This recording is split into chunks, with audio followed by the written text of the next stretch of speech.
Have you ever noticed the moment you tell yourself, I can't have that, I'm not allowed to eat that, I have to work out, I should go to bed, that you suddenly don't want to do the thing that you feel like you should do? Hey, we're going to talk today about that. I'm going to explain the psychological reasons behind it and how you can use that natural resistance to your advantage. Welcome back to the show. This podcast is in the top 5% of all podcasts on planet Earth. And I want to thank you so much for listening, for supporting the show, for rating and reviewing it in your podcast player. It means so much to me. If the support that you get here is something that you could use a little bit more of, I want to invite you to a free program, a free 7-day opportunity to work with me. Workouts, nutrition, support, and coaching, absolutely free. Go to beginwithin.fit/7-day. No credit card required. You can get set up. I can't wait to connect with you very soon. Now, let's get back into this topic for today. Sometimes we refer to it as reverse psychology. That's what we're going to talk about. It's this idea that the thing that you know you shouldn't do, well, that's the thing that you want to do. Researchers have been studying this for decades. I'm going to share some interesting tidbits with you about the concept and how it works against you in some respects in your health journey so we can be aware of it.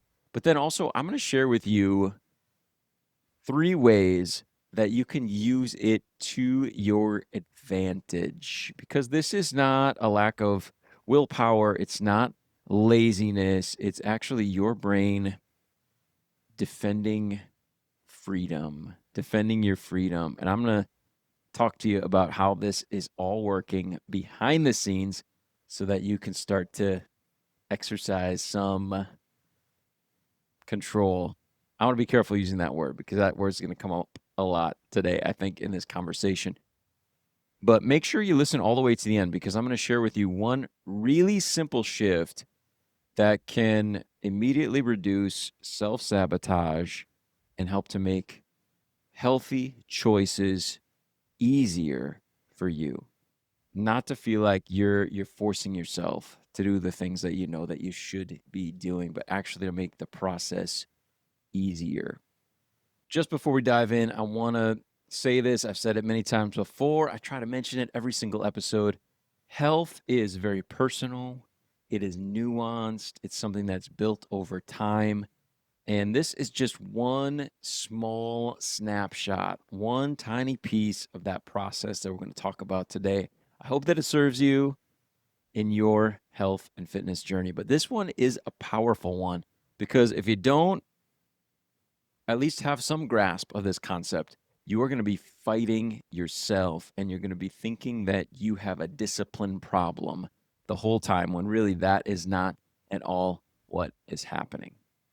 So let's take a moment. Let's talk about the psychology behind this process. Then we'll talk about 3 ways it might be working against you, 3 ways that it can work for you. What we're actually talking about today is psychological reactance. It's been talked about since 1966. A psychologist by the name of Jack Brem started to analyze this simple idea. And it's this, that when we perceive that our personal freedom is being threatened, we experience a motivational state that is aimed at restoring that freedom. We internally fight back, we lash out at whatever it is that is restricting our freedom. In other words, when we feel controlled, we push back against it. And research shows that this psychological reactance, sometimes it can show up as anger, counter-arguing, doing the opposite, and an increased desire for the thing that is being restricted. So that last one is huge, especially when it comes to making health improvements, because oftentimes we think about restriction. I can't do this anymore because that's not healthy. I can only do this from now on in order to be a healthier version of myself. And when something is restricted, its perceived value increases. Not because it changed, not because anything's really different. Other than that, our autonomy is threatened. Our freedom is threatened. Now we feel control. Now we can't have that one thing. And with that reduced supply comes an increased demand. And this is why the idea of reverse psychology sometimes works. If we tell someone they can't do something, suddenly they want to do it more. But here's what matters most. You don't just experience reactance when others are trying to control your behavior. You experience it when you try to even control yourself with rigid, restrictive language. I have to do this. I can't do that. I'm not allowed to do this. I should do that. Your brain hears control and it wants to lash out. It wants to strike back. It wants to do something to defend its freedom. So the tighter your rules become, the stronger your internal rebellion becomes. And this, again, psychologists have been studying this. They've been taking a look at it. I'll put a link in the show notes for you. They've been taking a look at it in so many different ways, in so many different angles. And what we're doing today is just scratching the surface of psychological reactance. But it's, to some extent, happening beneath the surface for all of us. So that's what's going on. And in particular, we're here to talk about health. We're here to talk about fitness. And, this is a world that is often presented as very, very restrictive. So if you are the type of person that has trouble sticking to those restrictions, what we're learning here is that you are not that special. All of us, to some extent, have issues with restrictions. I want to share with you 3 ways that I thought of that this psychological reactance might be showing up for you in health and fitness. All right, 3 common ways that psychological reactance sabotages our health. All right. And this one we talked about before on the show. I think it's super interesting because once it was called out, and this was early on, one of the guests mentioned it, and I was like, oh my, I totally understand that. I do it myself, and I've seen others do this a lot, and it is revenge bedtime procrastination. That's what I'll call it here today. Here's the deal. You had meetings, you had responsibilities, you had requests, you had expectations all day long. You were living somebody else's schedule, basically. And now it gets to be the very, very end of the day. So for me, that would be like 9 o'clock. Maybe it's later than that for you when you're actually at the very end of your day. But for me, it's like 9 o'clock. And for me, that's bedtime. If I'm not there by 9, I'm not going to get enough sleep. You know me. I love my sleep. So usually in the 8 o'clock hour, that's what I'm thinking about. But let's just say it gets to be past 9 o'clock. It's been a busy, busy day. Other people and their demands all day long for me. And I know I should go to bed. But you know what? Staying up late feels powerful. Or just procrastinating bedtime. Feels like I'm getting some revenge on that day that ran me.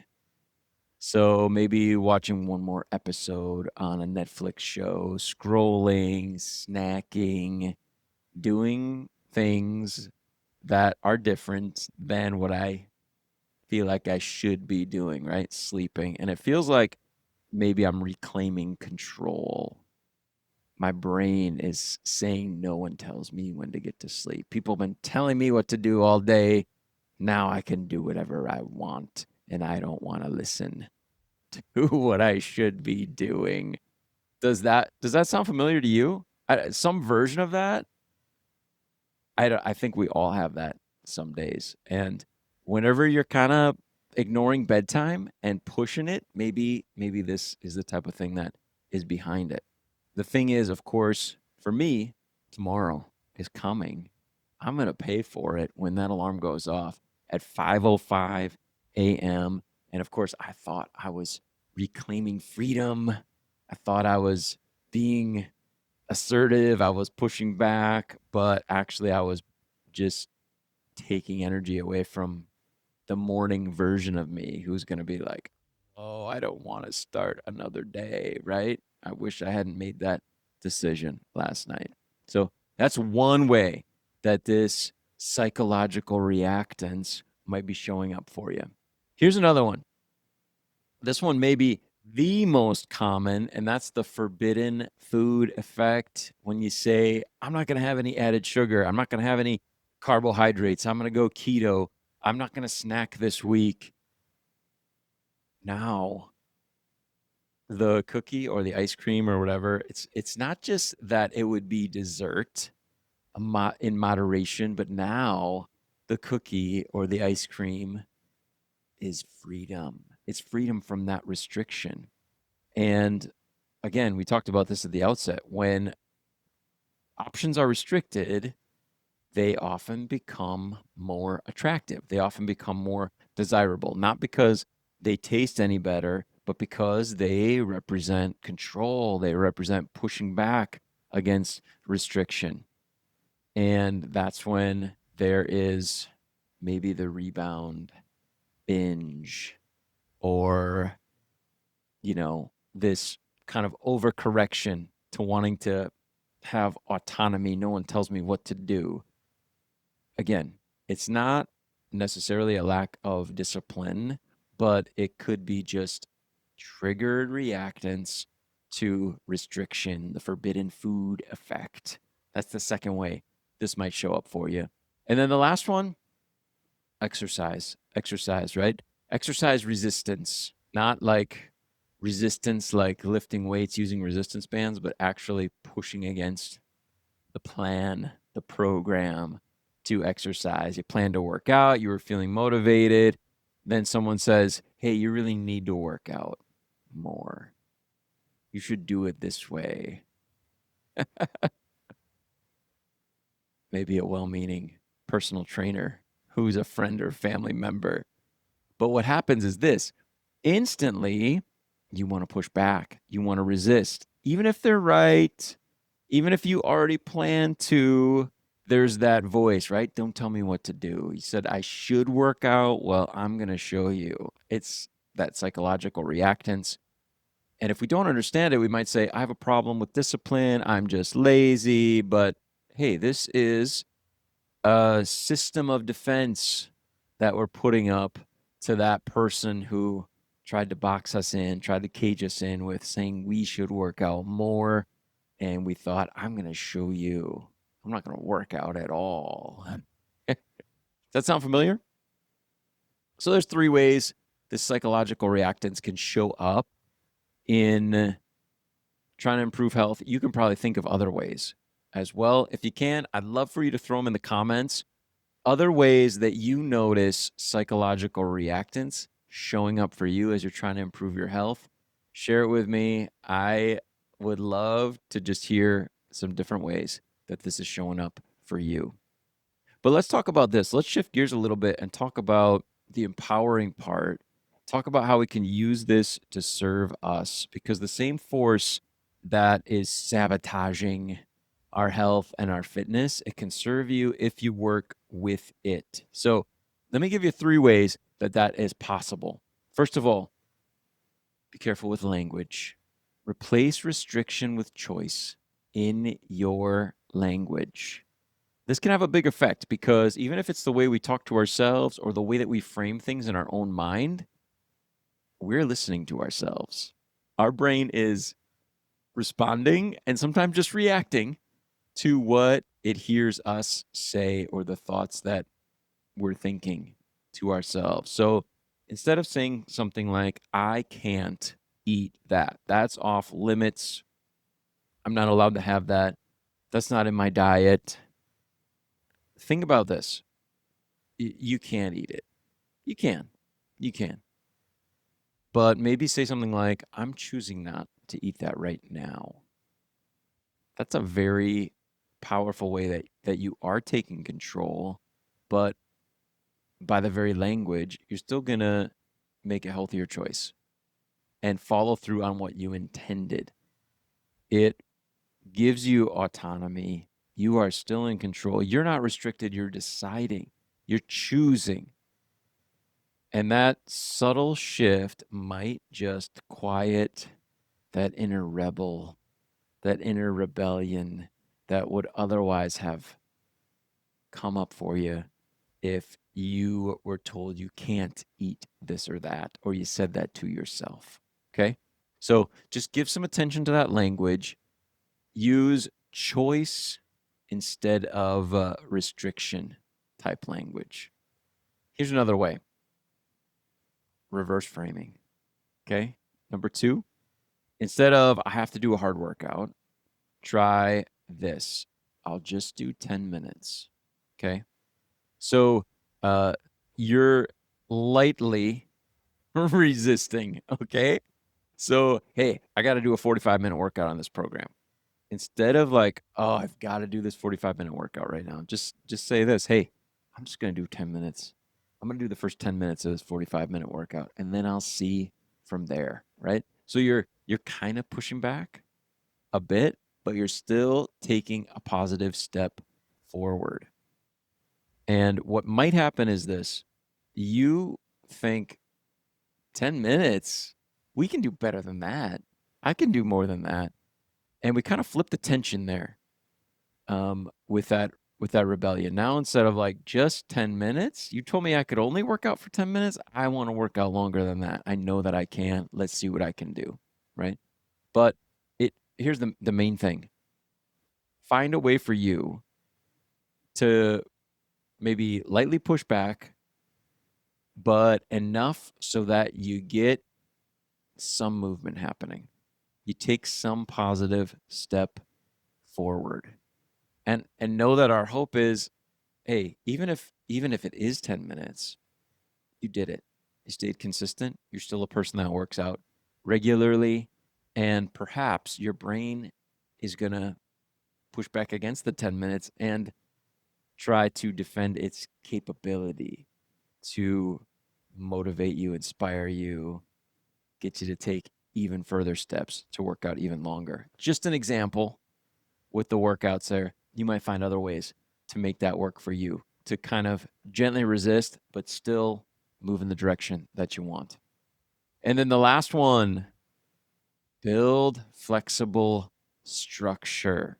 The more rigid we are with the program, with the plan, with the rules, the more we invite rebellion against the rules.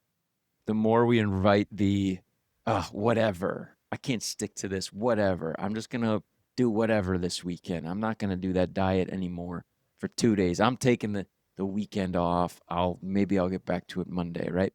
The more rigid it is, the more we invite the rebellion.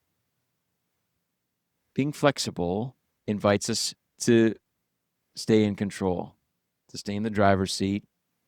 So instead of this, I have to train 6 days a week for 45 minutes, try this: I will train most days during the week, if at all possible, because it's going to help me to feel stronger. So adjust it with some flexibility, and then add in the benefit that's going to come to you, which actually that's the freedom that we're after. Make it identity based. Make it centered on the fact that you are still in control. You can choose what days to work out, and you are still the one in the driver's seat. You are the architect of the plan, and a good health plan, it can be built as we go. You're in control of that. You're not the prisoner of the plan. You are the architect of the plan. And when we have that view, more than likely, in contrast with that rebel showing up, we might just find that consistency improves drastically when we start to look at things that way. And of course, like we mentioned at the outset, this is personal. You got to notice what works for you. You got to make adjustments as you go. That is okay. And if you find something that works even better, share it with us. Put it in the comments so that others can benefit as well. Now, earlier I told you that I was going to share one simple shift that can reduce self-sabotage almost immediately. Now, before I give that to you, I want to invite you again. I mentioned at the outset of this episode, I've got a 7-day program, no credit card required. It is absolutely free. You get to work with me.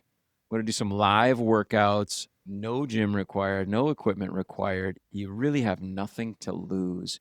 I want to invite you to kick it off or at least learn more about it over at beginwithin.fit/7day. Just get over there and check out our 7-day program. And let me help support you if a little extra encouragement is what you need right now. All right, let's get back to that one shift I mentioned. I want to share this with you. Of course, as we talked about, there's a lot behind this psychological reactance. Much more than we could just talk about here. There are researchers that have spent lots and lots of time, much more than you and me, on this podcast right now, digging into this. But here's the thing. The one thing I'm going to invite you to do. Listen to how you're talking to yourself. And do the best you can to address that controlling language that you might be using. If you take just one thing from this episode, that's it. Replace the I have to with I choose to. Replace the I can't with I'm choosing not to. And the moment that we start to do that is when our health might feel more like a choice than a command. We're doing it for ourselves. No one else is going to be forcing us to do this. And perhaps our brain's going to stop fighting back. And when we stop fighting back, the whole process gets easier. So just listen to the language. And instead of I have to, I choose to, I can't, I choose not to, start to shift that. And if you catch yourself say it out loud, rephrase it. Say, hey, sorry, that whoever was listening, including if it's yourself, just you in the room, just say, hey, sorry, let me say that again. Rephrase I have to I choose to, I can't to I choose not to. See how it works. Give it a try for a week. See if it helps you to be more consistent and to feel like this process is a lot less of a battle against yourself. Thanks so much for listening. I appreciate you so very much. I want you to know that. I really do. Glad that you're here with me. And I'll be here again very soon with another health topic. Until then, keep taking good care of yourself.